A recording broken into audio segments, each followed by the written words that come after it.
Assalamu alaikum warahmatullahi wabarakatuh. Welcome to another session for paper number 2 of IGCSE O-Levels Computer Science 0478/2210. Today we are going to do the last paper of May-June 2023. This is paper 2 variant 3 of May-June 2023. Usually it is available as an IGCSE variant, and it's very difficult to find it as O-level variant of 2210, but rest assured, whether it is IGCSE or whether it is O-levels, both of them are basically the same thing. So apart from the code on the title page, there is nothing different in the mark scheme or inside the paper itself, so it's the same. Now let's open it. Normally variant 3 is sometimes slightly harder or slightly more difficult than rest of the two variants. So now let's open the paper and see whether that's true or not. Tick one box to complete the sentence. A constant stores a value that can change any time during the execution of a program. Absolutely not.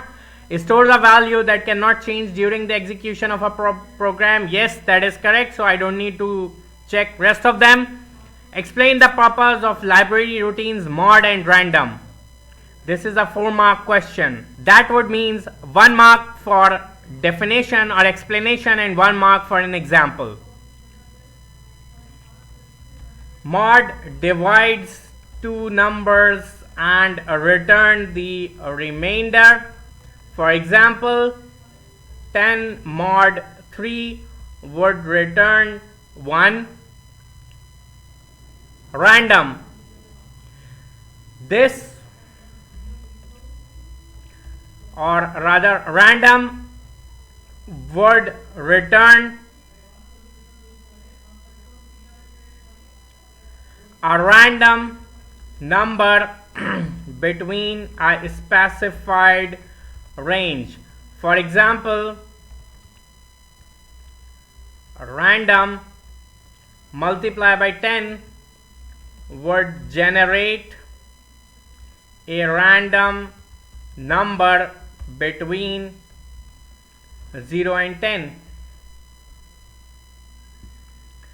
Describe what happens when a function is called during the execution of a program.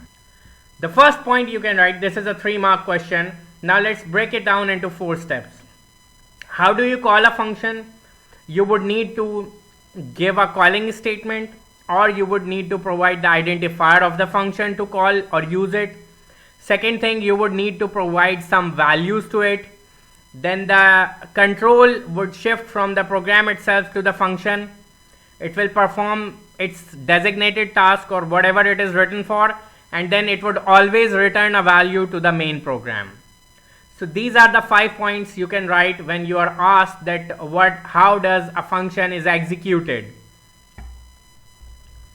The function will be called upon by its identifier name. It would take some values through parameters from the main program. The program control would shift to the function and it will perform its designed or designated task. It will then return some values control back to the main program.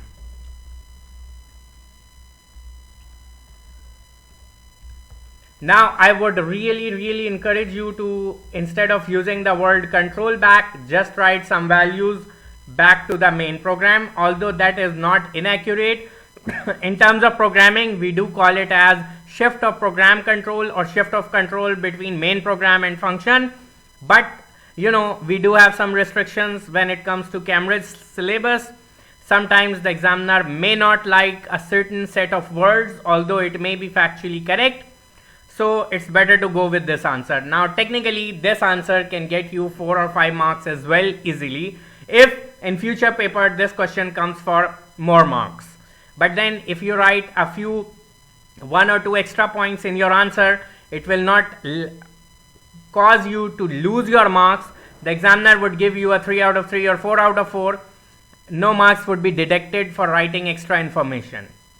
Now, if you have any question regarding this question or any other question in the paper, make sure to leave it in form of a question in the comments, and I'll get back to you as soon as I can. I'll definitely respond to each and every question. So please do leave comments, and if you're liking this series, give us a thumbs up.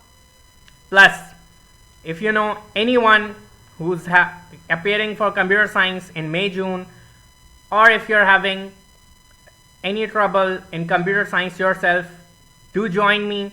We are having 2 live sessions every week on Tuesdays and on Fridays at 9:30 p.m. Pakistan time. So make sure to be there. Every session has a Q&A time or Q&A session at the end, so you can ask as many questions as you like and clarify as much of your confusions as you want. Alright then, let's move on. Explain why verification checks are used when data is input. To make sure data has been copied or transferred accurately from one place to another. You can also write to make sure data has been entered accurately, or you can write to make sure entered data matches source or original data. That should be enough to get you 2 marks. Give 2 types of validation check and state how each one can be used. Visual check or screen check. The user reads through the data entered on screen and compares them with a hard copy in hand to make sure it is accurate. Verification check 2, that would be double entry. Data is entered twice and matched with each other to make sure it has been entered accurately. There you go. 4 descriptions of validation checks are shown. Draw 1 line to link each description to the most appropriate check. Not all checks will be used. Alright, to check that data entered is an integer, that would be a type check. The data type is integer. To check that some data has been entered, that is definitely a presence check. To check that the data entered has an appropriate number of characters, that should be a length check. To check that an identification number contains no errors. Usually if we are checking that a number contains no errors, that would most likely be a check digit. Write an algorithm in pseudocode to make sure that an input for the variable length is between 15 and 35 inclusive. The code must iterate until a valid input has been made. See, this word over here gives you the biggest hint. Don't apply an if statement. Go for a repeat until loop. And if anybody tells you otherwise, just give them a cookie, smile and wave, and leave them alone. Never talk to them again. They are distracting you. They don't want you to get full marks on your paper. Trust me. This right here tells you apply a repeat until loop. Anyways, how can we apply a range check with the help of a repeat loop? Simple.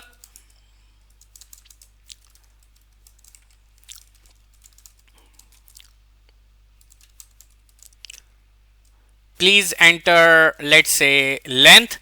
Now this line is kind of optional. It's better to show a prompt. If you don't, you directly start with input length. That is also fine. Now I'm going to write greater than equal to 15 and length less than equal to 35, because I've been told that the length is supposed to be between 15 and 35 inclusive. And there you go. 1 mark for this, 1 mark for this, 1 mark for this. You'll get 3 marks for this whole question. An algorithm has been written in pseudocode to allow 100 positive numbers to be input. The total and the average of the numbers are output. Okay, counter is 100. We have to identify 4 errors in this pseudocode. Yeah, that line definitely seemed wrong. Why would you be starting the counter at 100? You should be starting it at 1 or 0, and then you should be running the loop till 99 or 100. So that should be our first error. Line 1. Again, since line numbers are given, I don't need to write the whole statement. I can just reference the line number. Counter should be 0 or it should be 1. Alright, then total is 0, fine. While counter is greater than 100, do. No, that's wrong. If we are starting at 0, then it should be counter is less than 100. If you would start at 1, that should be while counter is less than 101.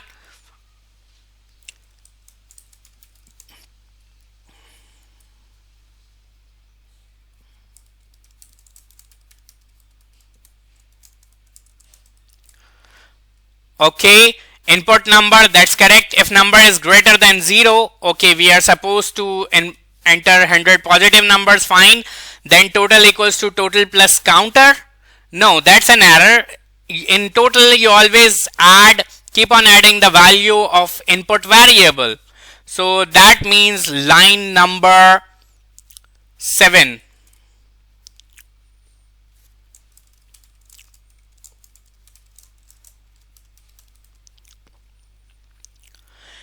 End, okay, then end case, end while output the total value of your number is total, output the average value of your number is total divided by 100. Now can you guys tell me the fourth mistake in this code? I'll give you something like 20 seconds. Write it in the comment below that you found it, and also mention what is the mistake. I'm giving you 20 seconds to find it. It's right there. You just have to use your mind a little bit. So come on, hurry up. Time, the clock is ticking. Tick tock, hurry up. Find and write the mistake, the fourth error in the comment. The code is right in front of your eyes. Whoever gets it first will definitely get a thumbs up and a shout out from me. Let's see who is able to answer it first. For those who couldn't, this AND case is the fourth mistake. We are not using case statement, we are using if statement. So line 9 should be AND if.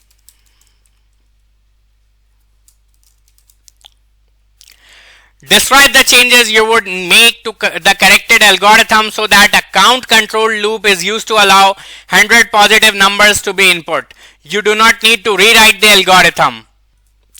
Now this is a 5-mark question. So first of all, we should start with changing the algorithm itself. In line 3, or we should say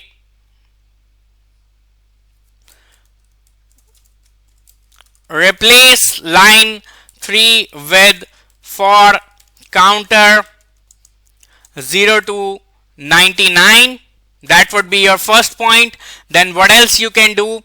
Over here we are checking if number is greater than 0, then we are adding it to total, otherwise we are not doing anything. Now for loop can only run for a specific number of times. So put a validation check around input of number. For example, repeat input number until number is greater than 0, because in a for loop every time you input a number it will go one step ahead, or the value of counter will be increased by 1 even if you do a wrong entry, or even if you enter a negative number. But we don't want that, so it's better to apply a repeat loop over here around the input, so that wrong numbers are rejected or ignored and only correct numbers, only positive numbers are accepted. We need to do that. Oh, and we should write For example, now this much, technically this much should be enough to get you about at least 4 marks, if not all 5 marks. Okay, let's elaborate it a little to make it 5 mark. Just this answer.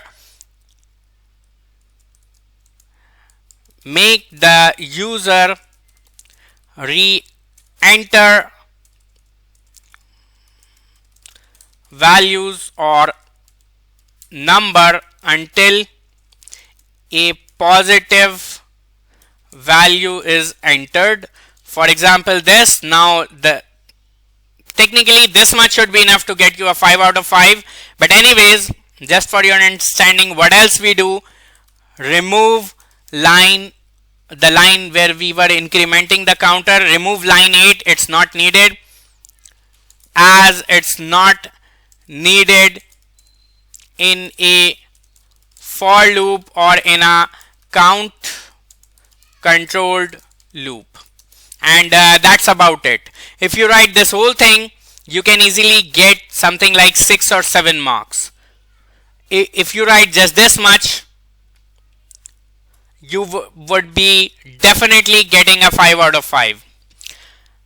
Now if you are enjoying this video, if you are finding this useful, do give me a thumbs up, like this video, give me some and let me know in the comments whether you are finding it useful or not.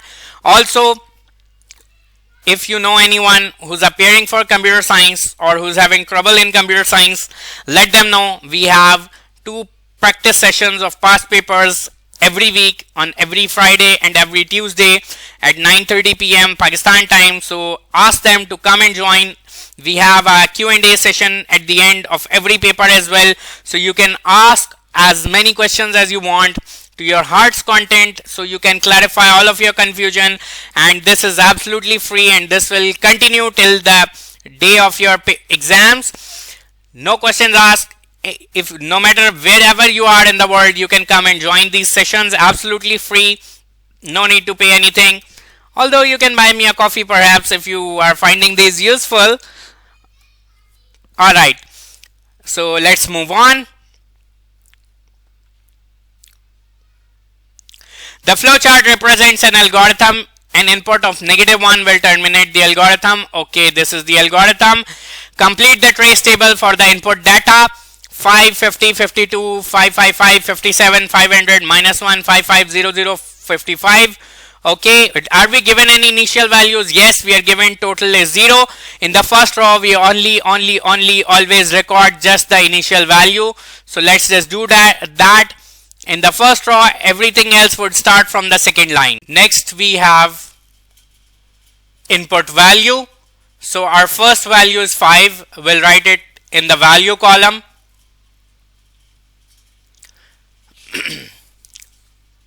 Is value equals to -1? No. Then what we have to do, in the 5 1 column, we have to write the answer of value div 5. Now div function divides two numbers and return quotient as a whole number. It does not completely divide a number. Now 5 divided by 5 would just be 1. 5 2 is equal to value / or division operator 5. Now division operator completely divides a number, giving answer in decimal places if applicable. So now over here 5 / 5 would also be 1. So 5 2 would also be 1. Is 5 1 equals to 5 2? Yes. Then 10 1 would be equal to value div 10. Now if you divide 5 by 10,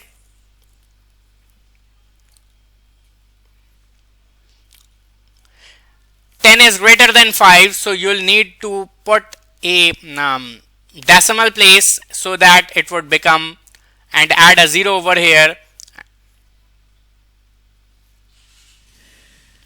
Your answer would be 0.5. But like I said, the div function would only return the whole number or the integer part of the answer, not the real part. So that means in 10 1, we are going to have a 0.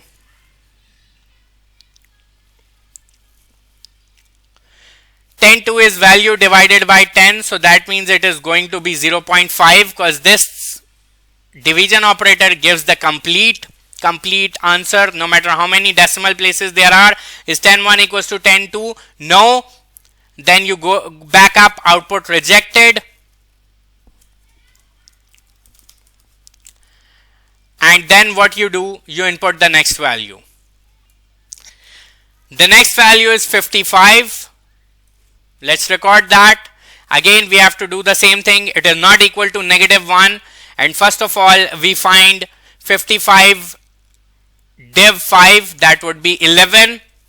55 divided by 5 would also be 11. Obviously 55 can be completely divisible.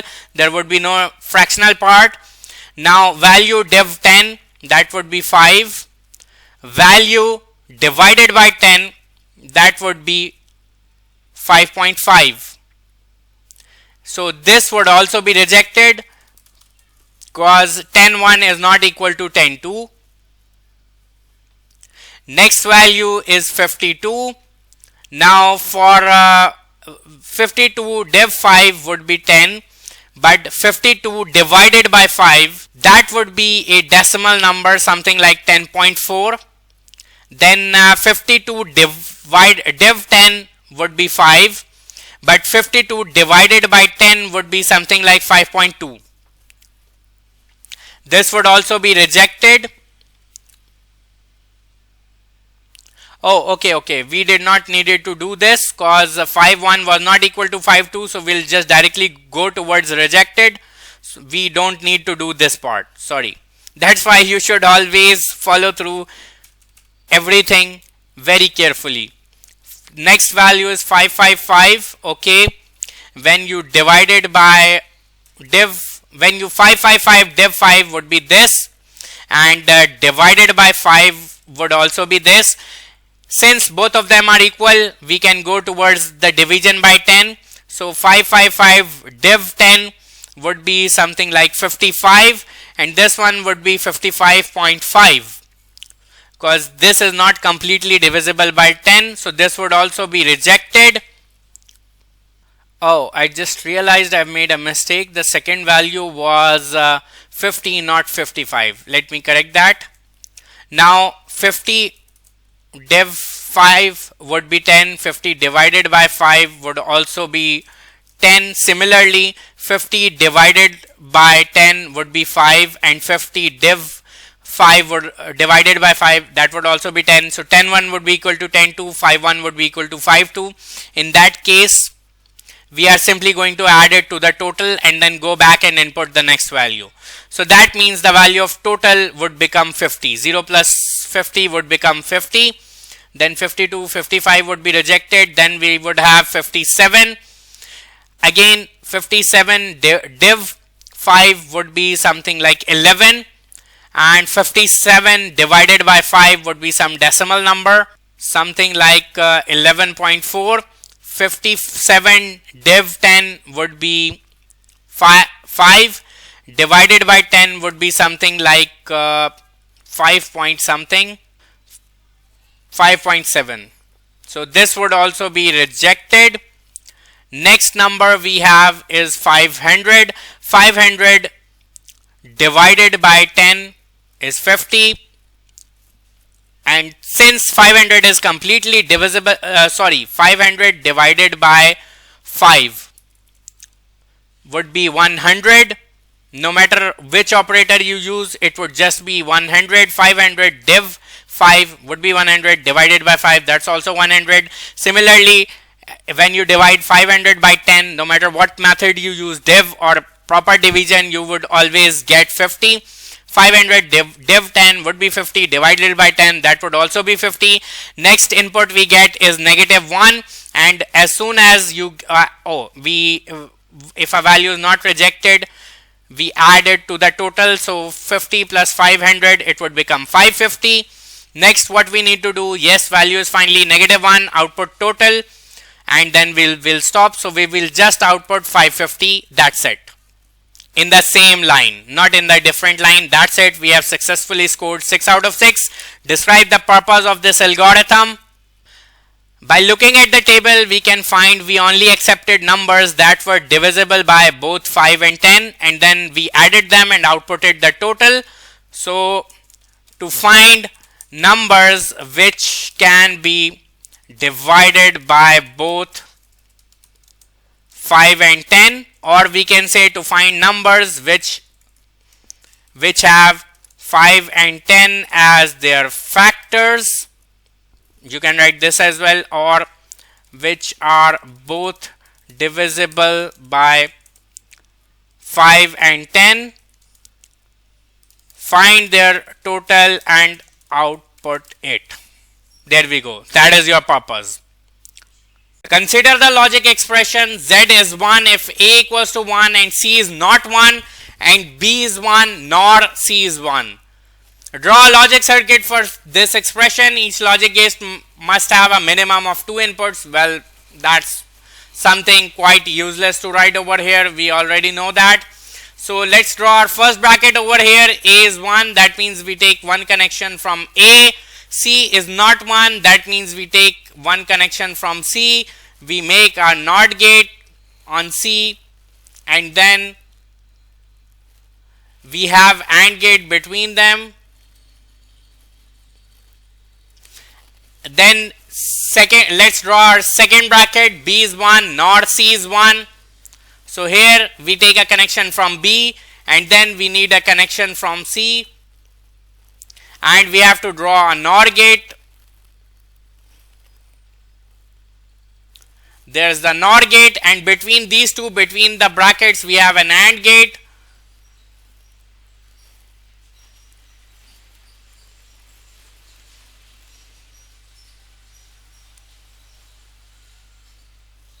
There you go. Complete the truth table from the given logic expression. Okay, so first of all, let's find the NOT of C. It's okay if you want to do it later on, but I like to find all the NOT gates first.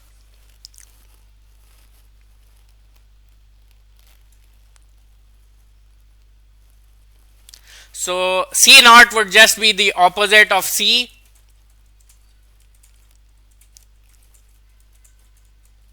Like this.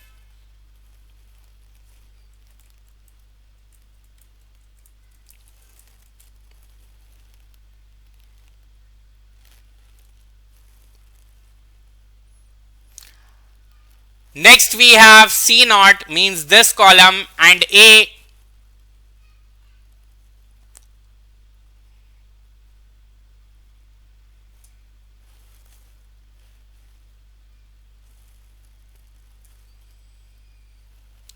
Alright, so we are going to consider the C naught column and the A column 0 and 1. 0 multiplied by 1 is 0, 0 0 0, 0 1 0, 0 0 0, 1 1 1, 1 0 0, then 1 1 1, and 1 0 would also be 0. Let me adjust that a little bit. Okay. Next we have B nor C. So we have B and NOR C.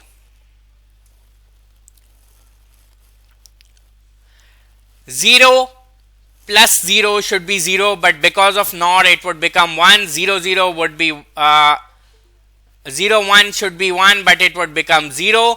Then 1 1 should be 1, it would become 0. 1 0, hold on. 0 1 would become 0, 1 0 would also become 0, 1 1 should be 1, but it would be 0, 0 0 would be 1, 0 1 would be 0, 1 0 would be 0, 1 1 should also be 0.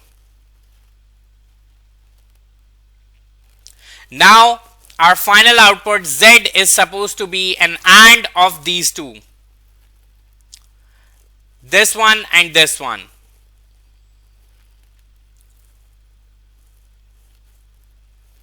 Alright, so 0 and 1 should be 0, 0 0 should be 0, 0 0 0, 0 0 0, 1 1 1, 0 0 0, 1 0 0, 0 0 0.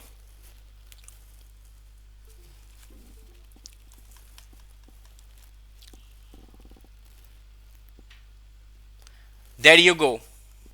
4 out of 4.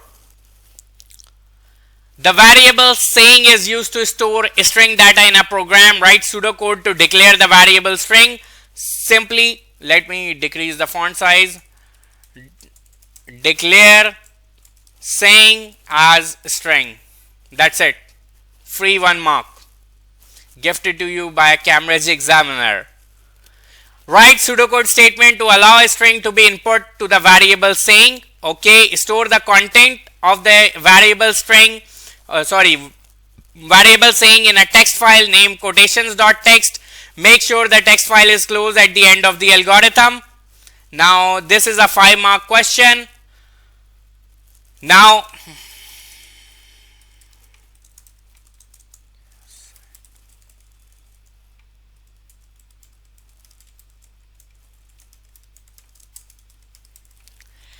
this first line is kind of optional, but since this is a 5 mark question, so I'm writing it. I'm giving a prompt for before taking an input. Now, after taking an input, I'm going to open file. And what is the name of the file? I'm given over here quotations.txt. For why am I opening it? To store a variable, a value in it, to store a saying in it. So I'm opening it in write mode.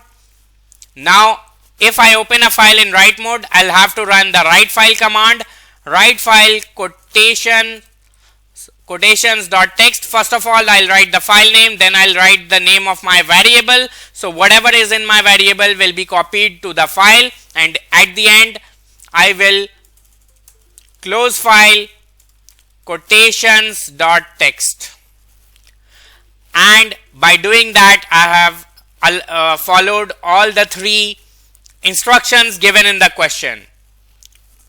So I should get a 5 out of 5 for this one. If you have any question, if you don't understand anything that we have written so far, if you have a question, if you have a query, do let me know in the comments.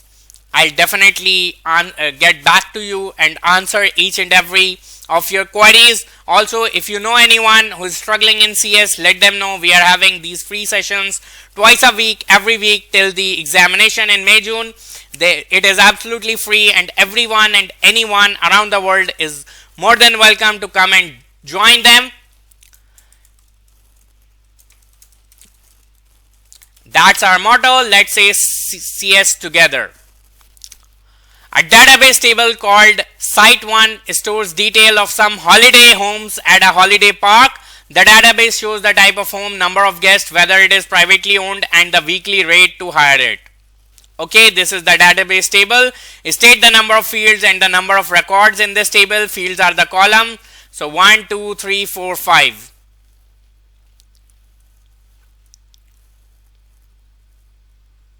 Okay, 5.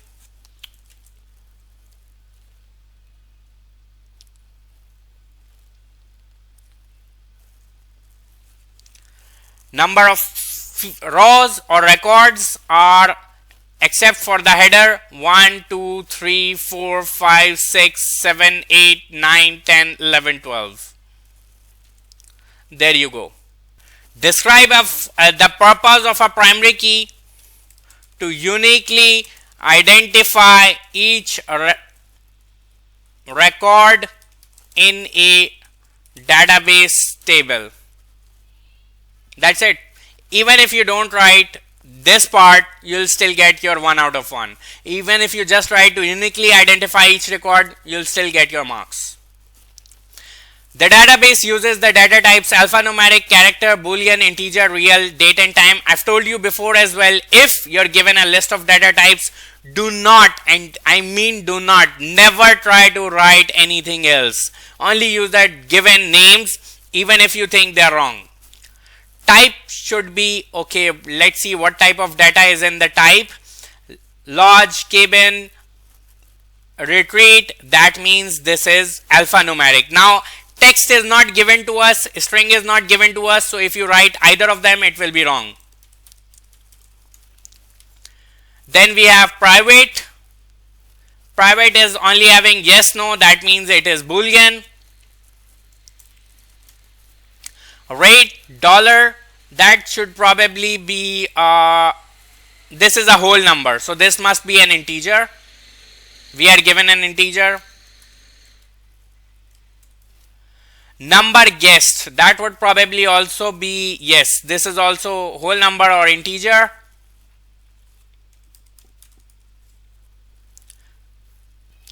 Give the output that would be produced by the SQL statement. Select name, number guessed, rate from site 1 where number guessed greater than or equal to 10.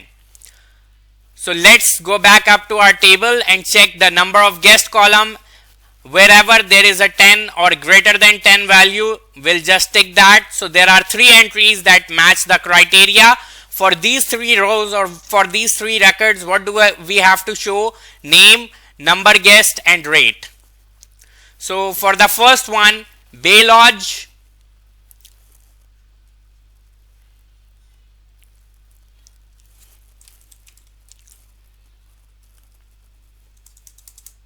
give a little space, rate 1000, sorry, number guessed before rate, 10 and then 1000. Now we'll write next result on the next line, never write them on the same line. You lose your marks, all of them. Coppice Lodge, 12 and 1200.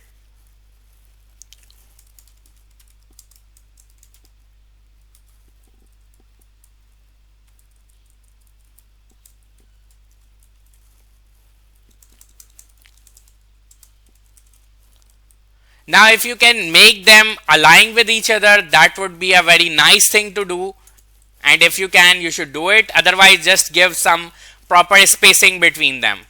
Now the third result will be on the third line. Don't use AND between 2 results. Don't write multiple results on the same line. Don't use comma, nothing at all. Just write one result on one line. West Lodge, 12 and 1200.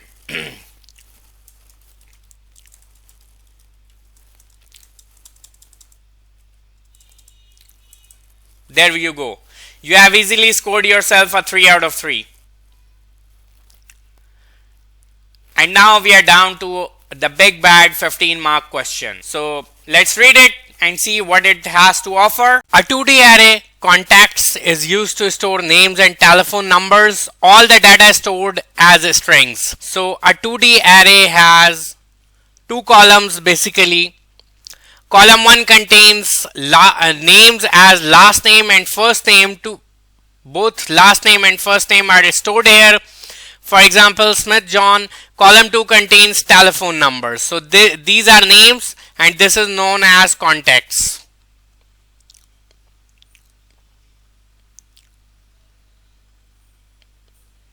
The first column contains names and the second contains numbers. The variable current size shows how many contacts are in the array. So basically that means this variable current size is the number of rows in the array. Write a program that meets the following requirement. Display a menu of choices, enter new contact details, display all the contact details, delete all the contact details. Validate the menu input, allow up to a maximum of 5 new contacts to be added to the array at any one time. Do not allow more than 100 contacts in total. Okay. After new contacts have been added, sort the array by contact name as long as there are at least 2 contacts in the array. Output the whole of the array, delete the contents of the array. Alright, so this is what we are going to do. You must use pseudocode or program code and add comments to explain how your code works. You do not need to declare any arrays, variables or constants. You may assume that this has already been done. Alright, all inputs and outputs must contain suitable messages. Do not need to initialize the data in the array, contacts and variable current size. Okay. So basically we need to do 2 things. We need a contact details, like we need last name, we need first name and we need telephone number for data entry. Or basically we don't need variables for that. We can directly enter them at relevant space in the array. Okay, for the last name and first name, however, it is better if we take the entry as variable, concatenate them, and then store them in the array. Then for displaying the contact details, we don't need anything else. We can simply just print the array, delete all the contact details. Again, no variable needed. One variable that we are going to need would be of count to traverse through the array. We don't need a variable for column because we know there are only 2 columns. Then we need to sort the arrays by contact name. When we are sorting things, then we are going to need a temporary variable. Now since there are 2 columns in this array, so we are going to need 2 temporary variables, temp1 and temp2, or name temp and contact temp, or simply just go with temp1 and temp2. Plus for every bubble sort we need a boolean variable swap as well, or flag as well. Alright, so now that this has been discussed, let's start. And as per the tradition, let's start with declaration of variables. So what am I going to need? I'm going to need count, and that would be the only integer I'm going to need. Then I'm going to need last name and first name, and temp1 and temp2 as string, because the array is of a string. So I'm going to need these two for swapping the data if they are in the wrong order, or for sorting the array. Plus for running bubble sort, I'm going to need a boolean variable by the name of swap. If you don't want, you can make it by the data type. You can name it by the name of. You can make it by the name of flag as well. I'm going to leave one line, or rather 2 lines, so that if I remember any other variable that I need, I can do that. I can create that. Okay, so first of all, first thing to do is to display a menu of choices. Displaying menu to the user. Now see, in this question we are not told to make any procedures or functions, so we are just going to do this directly. We are not going to call a procedure or function. If you want, you can, but there is no need to, because it's not written in the question. But even if you want to display a menu and then call relevant procedures for doing these things, that there is absolutely nothing wrong with that. You can apply the logic from our last paper 2 from last Friday to do that.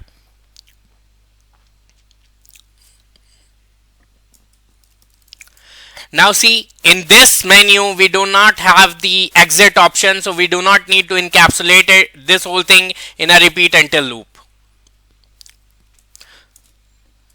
So what's the first option? Enter new contact details. Enter new contact details.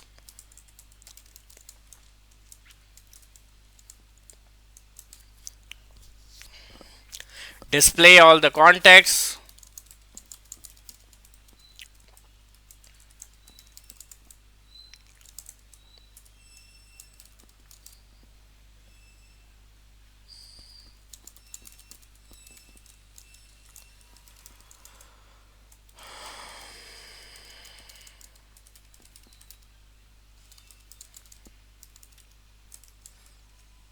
Now we need to validate the input. For that we are going to use repeat loop as a validation check,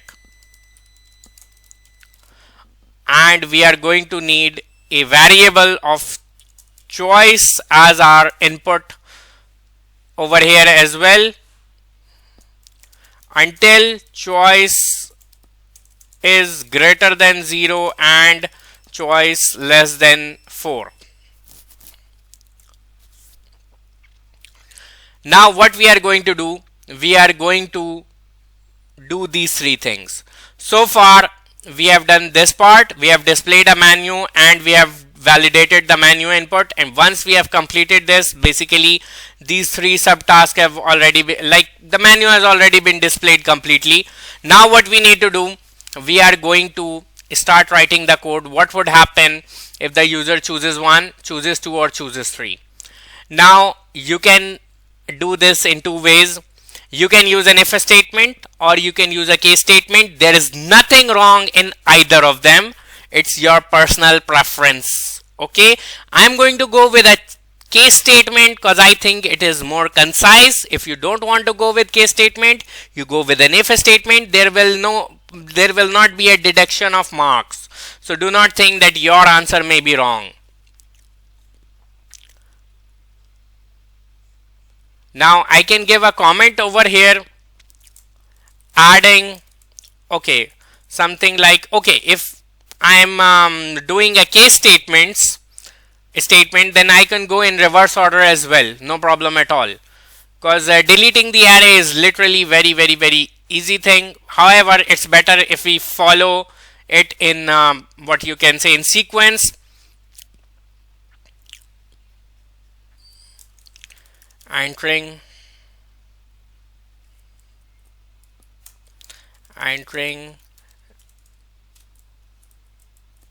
new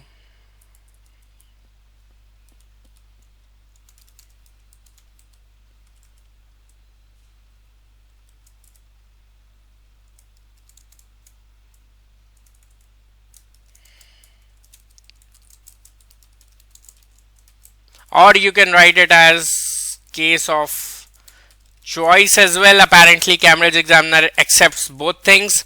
Now if the choice is 1, what we need to do, allow up to a maximum of 5 new contexts to be added to the array at any one time. Do not allow more than 100 contexts in total. How we can do that?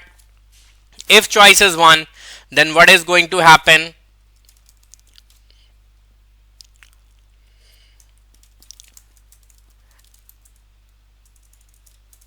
How many contexts you want to save, input number, and we are going to need a variable for number as well. Now it is not asked, but we can either put a validation check around it so that any number greater than 5 is not allowed, or we can put a if statement as well, that if you try to add more than 5 contexts, you are simply given an error message.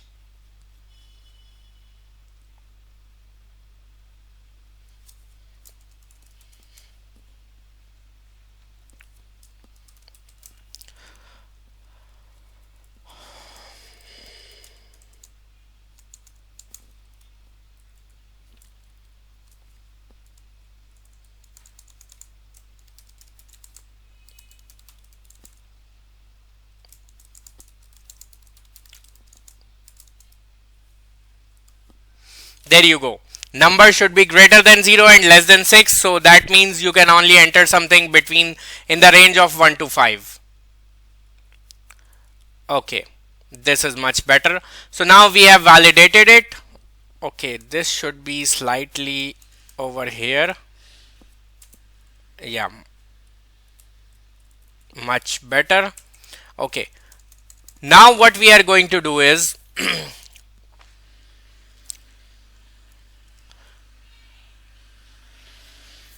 one thing. Now there's one thing that we are missing, that over here we are told that if the contexts are more than 100, then we cannot add any more what you can say we cannot add any more contexts. That means we must have a variable over here by the name of current size, because we cannot just apply length function on an array. I mean, it's kind of not allowed. We cannot apply a length function on an array and keep on checking what is the current size of an array. So it's better if we assume there's a variable for that, and then we are going to assume that when the program starts running, the current size is 0.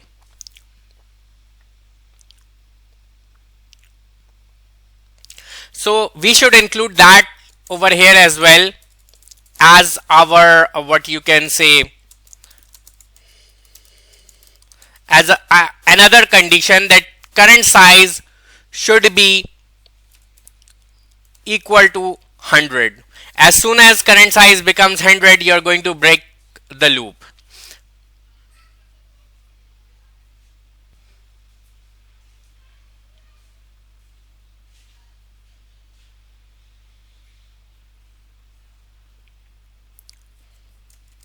In fact, less than or equal to 100 would be much better. Uh, you are not going, you will not be, wait, greater than, sorry, it should be greater than 100. If the number you enter is not between 0 and like 1 to 5, is not within the range of 1 to 5, or if the current size is greater than 100, the loop will break. That means you have already added too many numbers, and this type of this type of validation, it would, for this type of validation, it would be much better if we can convert this into a while loop instead of a repeat loop.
Okay, so first of all, if your choice is 1, first of all check if current size is 100.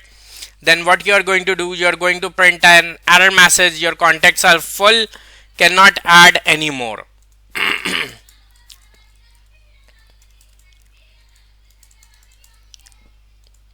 Now we can,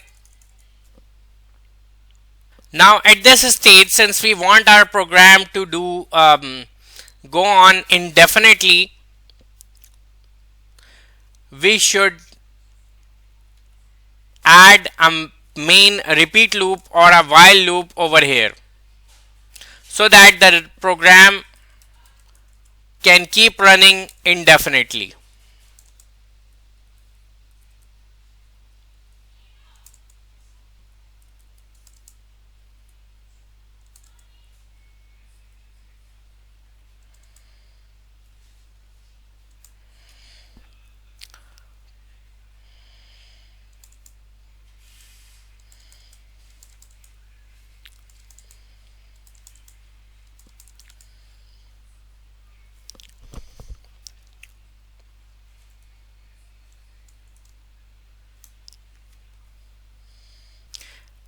Now we are going to ask the user print enter how many contacts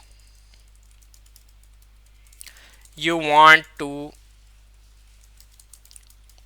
input between 1 to 5. Repeat input number until number greater than 0 and number less than 6. And yes, you can absolutely write a multi-line code for each option in a case statement, so don't worry about it. If current size plus number is greater than 100, then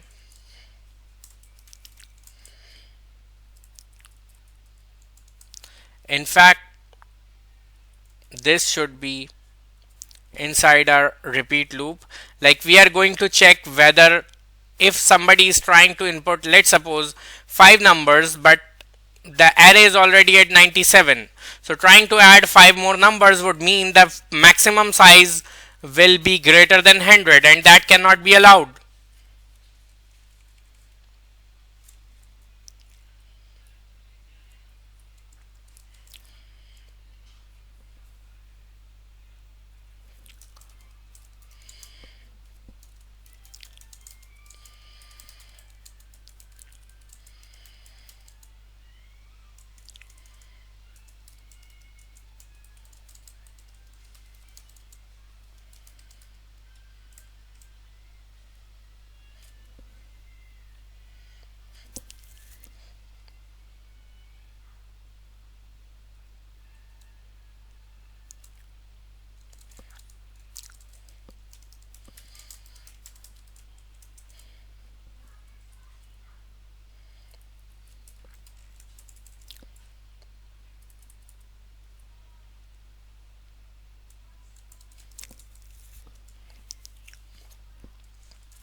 And now we have validated this thing.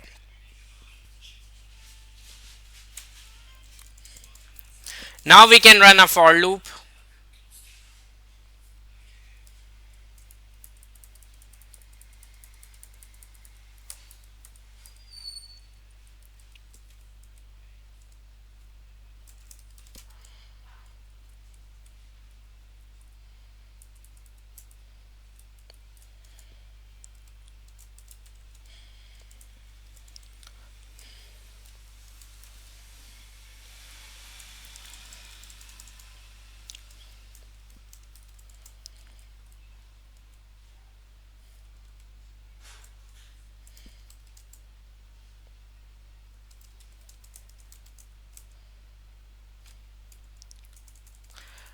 If you don't want to concatenate, because technically that's not really a concept for O levels, you can simply give a prompt, enter name as last name comma first name, because technically we are not supposed to know how to join two string entries together over here. Now we can directly enter it in the array, and that is context, and then for raw context, for raw we can use our count, and since it is the first column we can write it as 1, and then we can write print enter the contact number or phone number, whatever you want to call it, input contacts count comma 2. And after you have done that, what you are going to do is current size would become current size plus 1, because you have just entered a new raw into your array, and after that you are going to close the for to next count, sorry, for to next loop.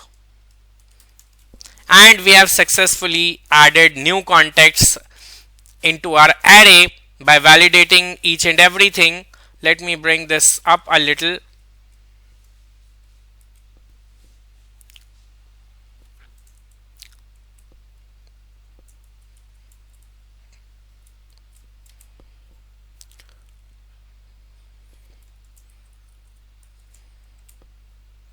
There we go. Okay, so we have taken care of these two bullet points. Basically, we have allowed a maximum of 5 new contacts to be added, and we have not allowed more than 100 contacts in total. After new contacts have been added, sort the array by contact name as long as there are at least 2 contacts in the array. That means another if statement.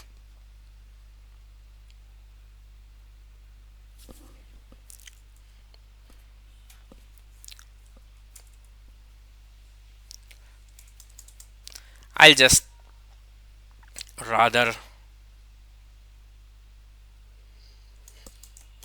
if current size is greater than 2, then do what? Now we are going to start a repeat loop for our sorting. I should maybe write it as a comment as well. Code for bubble sort. For that, swap would become false. For count 1 to current size. If contacts count, now we are running the bubble sorting according to the names. They have not told whether to do it alphabetically or non-alphabetically, but normally when somebody tells you to sort the values by name, we by default go with alphabetical values. So if count comma 1 is greater than, oh sorry, accidentally added a lot of space. Count context count plus 1 comma 1, like in the first column, if the current element is greater than the next element in the next row within the first column, that basically means you are comparing the first character of the first name or in the top row with the one in the bottom row. Then do what? Then we are going to perform swapping. How we are going to do that? Temp1 would become context count comma 1.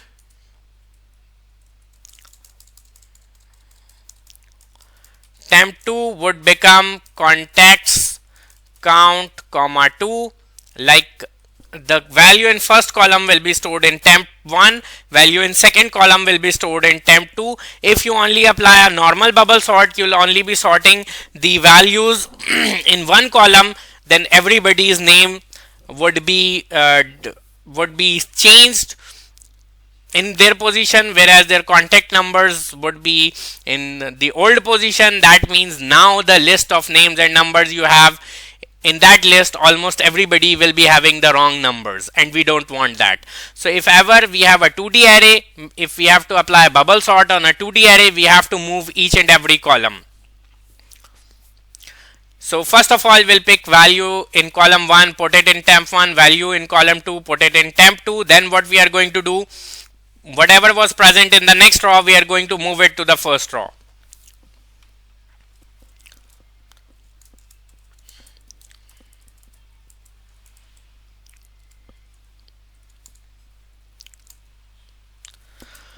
So that means context count comma 1, the first column would become context count plus 1 comma 1, means whatever was in the next row in the current column, first column, it would be copied into the upper row. Similarly, we'll do the same thing, same logic to the second column. Finally, what we are going to do, we are going to take the values from temp and we are going to store them in the next row.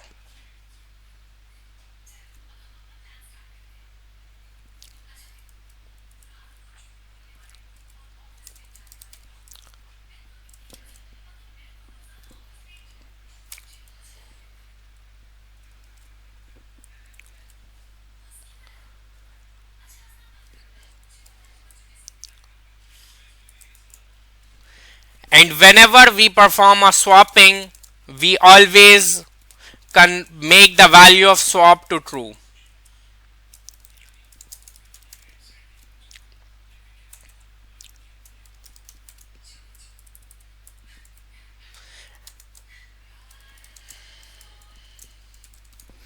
This is how we apply our bubble sort. It would be slightly to over here. Yeah. This whole code will run if your choice is 1. Now you could have done this by using if statement as well, but that would have probably taken 3 or 4 more lines. But again, hey, you are given 3 pages worth of lines. You want to go with an if statement? Sure, go ahead, no problem at all.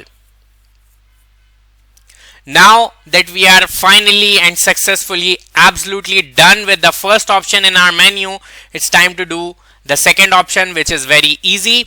Now we are going to just output the whole of the array. Oh yeah, one thing more, we have to we started an if condition, if current size is greater than 2, so we have to close that as well.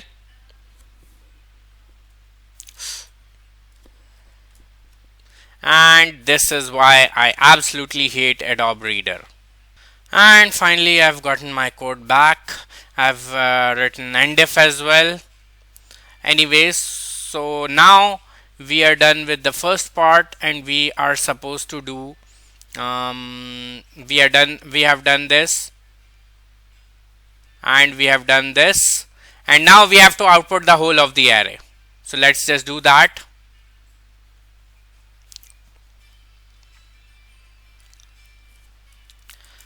Printing entire array. That means if somebody has chosen 2 on the above menu, then for count 1 2, what was the name of variable that contained that 1 2 current size.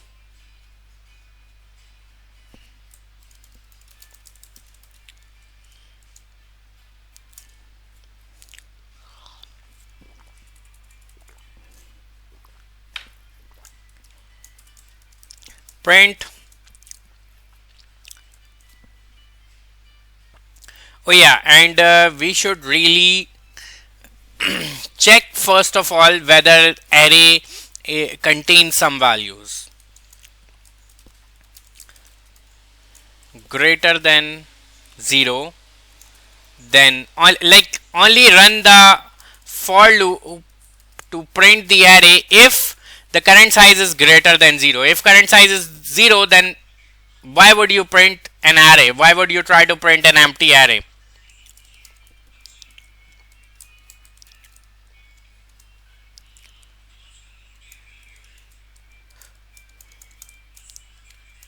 I'm just doing this to have a little bit of space between first column and second column. I'm giving 1 2 3 spaces. You can just give 1 space or maybe 5 spaces. Even if you don't give these spaces, you just write comma, that's also fine.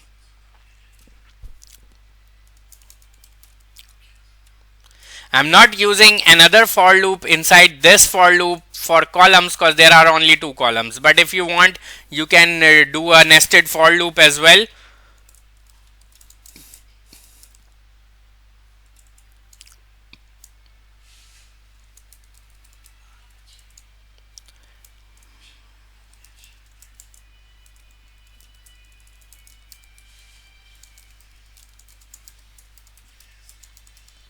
Or you can simply say no context to be displayed. That's it. Like if current size is greater than 0 and option is 2, then print the array. Otherwise simply print an error message, no context to be displayed, and if. And we have taken care of the second option on our menu as well. Now the third option is simply to delete everything. Right? Yeah, delete all contexts. So we have taken care of this as well. Now only this instruction or this bullet point is left. How you can delete a array depends upon its data type. If you have a integer data type integer array basically, then you can simply store 0 at every location. It will be technically deleted. For a string data type, just make sure or just set every value, every cell in the array to an empty string, and it will be considered as being deleted. Oh, I forgot the comment. Deleting the array. So if somebody has chosen the third option, then what you do, for count 1 to current size. Now again, you can either do it like this, or you can use a nested for loop. I'll show you both ways. Context count comma 1, and then context count comma 2 would also be set to an empty string, and then you'll simply write next count. Otherwise, instead of doing this manually, you can apply a nested for loop in between for column 1 to 2, and then you'll write context count comma column initialized to an empty string. Both ways are fine, no problem at all. And now that we have successfully done everything, we can just write an end over here. If you want me, well, if someone doesn't understand the concept of a nested loop, then let me show you the other way for doing that as well.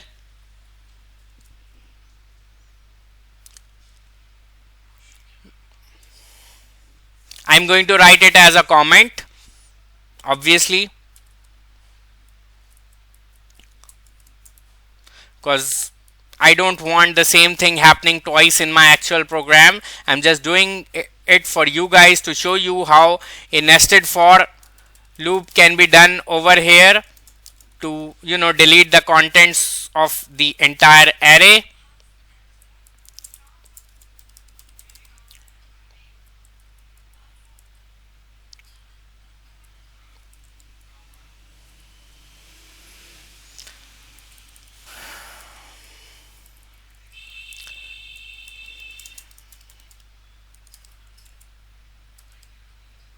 And this is how you can do the same thing, option number 3, deleting the entire array by using a nested for loop. And okay, one thing we forgot, I have not done a AND case, and then in order to make this program repeat indefinitely, we started a repeat loop over here. I need to close that as well.